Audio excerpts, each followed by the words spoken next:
Joshua Smith here, and welcome to the GSD Mode Podcast. Now get shit done and smash that subscribe button now. What is up, my peeps? Joshua Smith at GSD Mode Studios with another weekly Leveling Up episode. And today I'm here to talk with you about how to overcome and get through when those times where you're lacking drive, where you just don't feel the drive for whatever reason. Now, this came about. I actually had a friend of mine reach out that is transitioning. He has a full-time job, transitioning into full-time job, part-time realtor, and is wanting to, obviously transition into becoming a full-time real estate agent. And the question was around like, I've got this secure job. Secure money coming in, benefits, all of this, and I'm finding it difficult, especially during these times, right? Like if we look at right now, we got COVID going on, we got all this stuff going on, but during these times, having a difficult time being driven to go out there, whether you want to call it drive, whether you want to call it motivation, however you want to frame it, to go out there and continue, pushing hard at this real estate game. And again, being comfortable in his current job. And now I know that if you're watching this, you may not be in that same position. You might be, you may not be, right? A lot of people do start off as a part-time realtor and have that full-time job and are in that transition moment.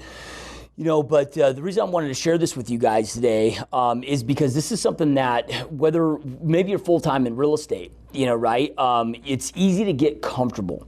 So whether you're in the position that I just described, or maybe you've created some level of success in your real estate career or whatever business that you're involved in, and you're getting comfortable. You're losing that lack of drive, that hunger, that thirst you had when you started this journey. And we've all heard the saying that good is the worst enemy to greatness. And look, you guys, like just being upfront and honest with you guys, this is something that I've struggled with over the years as well. You get to a point, let's just say, where money's coming in, it's good. You're not having to work as hard as you did when you first started. And again, money's good, and you're able to kind of take the foot off the accelerator a little bit and enjoy life, enjoy time with the family, and you just get caught up in that comfort zone, right? So whatever the scenario is that you're in, if you're lacking that drive, like I mentioned with that first scenario, or the latter that I shared with you, how you push through and overcome that. And here's the advice that I gave him is, number one, it's really important to always pay attention and focus on why you got started, right? Because again, when we get in those comfort blocks, paying attention and identifying, well, why did I get started in the first place? So in the scenario of the person that is sharing with you that has the full-time job, right? It's getting clear of, okay, well, why did you jump into the real estate game in the first place? Why did you have those goals? What is it that your current job isn't doing for you, that isn't fulfilling to you or for you with? What does it not provide for you? Or again, maybe you're in real estate full-time or whatever business that you're in full-time, and just again, getting clear on, well, when you set those goals, why were those goals important to you in the first place, right? Don't ever sacrifice what you want most for what you want in the moment, right? So getting clarity on, again, what those goals were that you set, why they were important to you, why they are still important to you. And that's a really important point as well is, there are times like you might be reflecting on this and reviewing your goals and why they're important to you. And that's why it's so important, you guys, to get clarity on what your goals are. I know some of this stuff that I talk about here on this show might sound woo-woo, might sound kind of silly, might kind of sound kind of lame.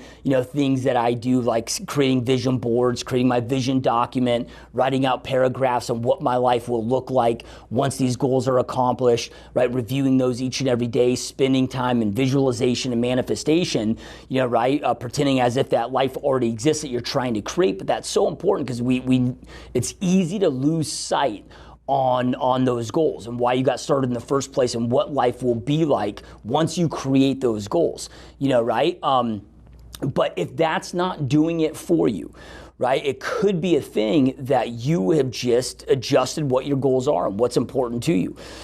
Sometimes we can get caught up in when we're creating goals, we can get caught up in creating goals that other people have set for themselves. We can create goals out of ego. We can create goals that for whatever reason, we might create a goal and have, a vision or whatever that may be, that thing is no longer important to us. What drove us in the beginning may not be the same driver that we have. So if you find that getting clear on why you started in the first place isn't doing it for you, it might be then a sign that you need to realign your goals and re-identify. You might be at a different part of your life, a different season in your life, a different season in your career, that you just need to adjust what is important to you. But make sure, right, don't allow yourself to settle.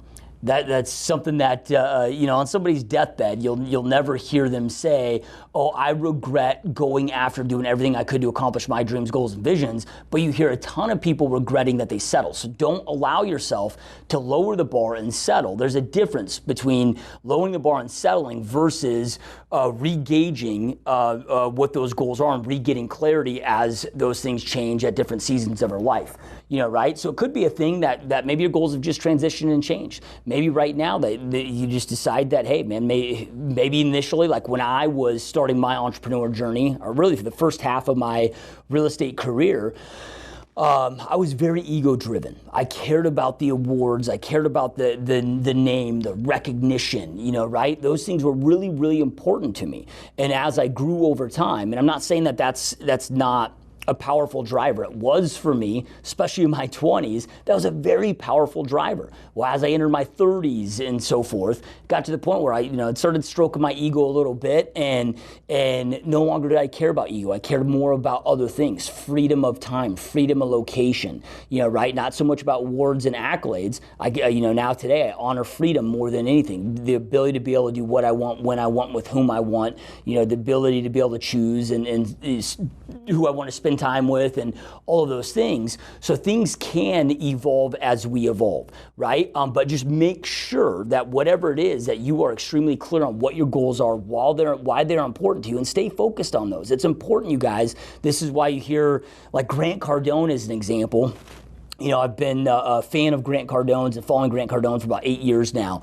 And ever since I've been following him, and this is something he still preaches today, 8 years consistently, how every single morning he writes down his goals. First thing he does when he gets up, he has a little notepad next to his dresser. So first thing he wakes up, he writes down his goals. Right? And I'm not just talking about goals for the day. I'm talking about his lifelong goals, what he wants to go out there and create. Then every single night before he goes to bed, he does the same thing. So twice a day, every single day, he's reminding himself of what those goals are.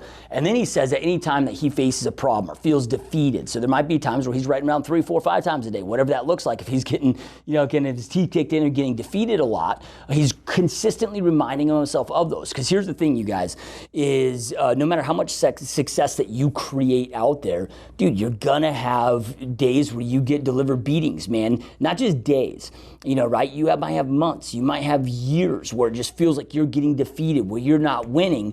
And it's easy when we're getting beat down, when we're getting defeated, when things are challenging, it's easy to want to give up, right? But we got to make sure that we're pushing through those times. I don't know anybody that's created big success that hasn't had to push through insane shitstorms in their life, right? In their life, in their business, and so forth. And they were just people that didn't give up, that didn't quit, that kept pursuing and chasing those dreams, each and every day or week or month or a year that they might have had those challenges, right? They're just reflecting on those and utilizing those learning lessons to figure out ways that things didn't work, but they never abandoned, I don't know if that's a word, but those goals that they have. So you got to always be reminding yourself what your goals are, why you started in the first place, why they're important to you, right? Writing those down daily. Or I personally don't follow what Grant does, or the same strategy. Maybe I should, but I find that for me, I'm reviewing them every single day, but I have, my whole office is just a big vision board, right? So I'm still reminding myself, I'm seeing my vision boards, I'm seeing visuals of all the things that I want to create. So I'm still making sure that all day, at least once a day, but then throughout the day, that stuff is front of mind, right? To always continuing to remind myself, why did I start this journey? Why should I continue this journey, right? Why should we push through the whatever the challenges are that we're facing, and not allow myself to get comfortable, not allow myself to retract, not allow myself to settle with those goals. So if you're lacking drive, for whatever the reason may be, man, in most cases, in every case in my experience, it's been either I've lost sight of my goals and I forgot why I started this journey in the first place, or my goals revamped and just because of growth and experiences and so forth, right? I had to get clarity on what my new goals were going to be for my life, right? But making sure that you're reminding those each and every day, man. It doesn't matter what the goal is, whether it's working out or whatever. It's every single morning when I wake up and I go hit my home gym now through COVID, it's like, dude, I'm not motivated. I don't have the drive to do it, but I remind myself of why I'm doing it, right?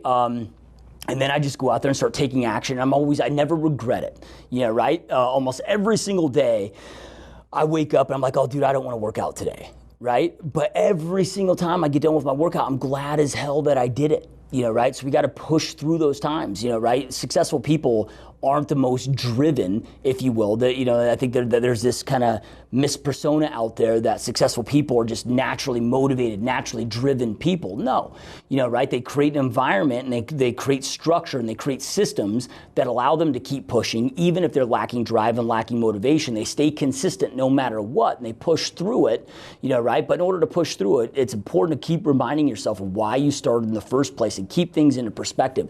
Just this morning as I'm coming to the office now here in August, beginning of August, as I'm creating this video, and we're in like the hottest and driest summer in recorded history in here in Arizona, Phoenix, Arizona. It's like 110, 115 every single day. We've had no rain. Might seem kind of funky that I'm rocking a hoodie in here, but with our AC and how it works, it gets pretty chilly in my office. But anyway, dude, it's hot as shit outside, right? And I'm driving to my office, and this morning I'm sitting there as I'm driving to the office. I'm like, man, I don't really want to drive to the office today. I don't really want to do the things I got to do today and whatever. We all have that internal chatter and can take our minds to a negative place. But then I look over, this is as I'm driving, look out the window, and I'm seeing all the landscapers out there, landscaping inside of our streets in our HOA. Now, these guys are out there in this weather, long pants, long shirts. Right now they're having to wear full face masks, hats, and I'm like, dude, how bad would that job fucking suck? Right? And then not to tear on them, dude, but it just put me into a place of gratitude of like, look, at the end of the day, what I do, the work that I do is much easier, and I have it much easier than a lot of other people out there, right? And then I forced myself to change that perspective and counting the blessings that I have and be grateful for the work that I do and the environment I'm able to create it in, the amazing teammates that I'm able to work in, right? It's a perspective shift, man, right? Like I said just a moment ago, I might wake up in the morning like, oh shit, I don't want to go work out, right? And start thinking about all the negative excuses and reasons why I don't want to do it, right? And we can't control our first thought, but we for sure can control the second thought. So then I immediately change that perspective, to, oh man, thank God I'm blessed to be able to get out of bed, to have my head lift off the pillow. I've got all my arms and my legs are working. I'm able to go out there and work out, right? And that little shift in perspective and those little reminders start to excite me. And I can't say that it always gives me the juice to be driven and motivated, but it definitely helps and keeps me in action, right? And then keeps me pushing forward and staying consistent with those actions. But we gotta stay consistent. You gotta keep pushing, man. And drive and motivation is something that we can all struggle with at times. Just again, get clarity on those goals, set those goals, always remind yourself of why you started, and just keep pushing forward no matter what. So if you're lacking drive, that's what I recommend that you guys do, right? Again, why did you get started in the first place? What is your life going to look like once you accomplish these goals? Don't settle, right? And get really clear, right? Like in my vision board, but then I create a vision document. I'm writing paragraphs about each goal that I create of what my life is going to be like once those goals are accomplished. How fulfilled I'm going to be, the quality of life, the experiences, the memories I'm going to be able to create with my family, the impact I'm going to be able to have. Make it real, like get real with it, attach an emotional component to it, and then review it consistently and always remind yourself again why they're important to you, why you got started, why they matter, and then just keep pushing forward. So anyway, I hope you guys found this helpful, and I will see you on the next episode of Leveling Up. Peace. Hope you enjoyed this GSD Mode podcast episode. Now make sure you get shit done and smash that subscribe button now.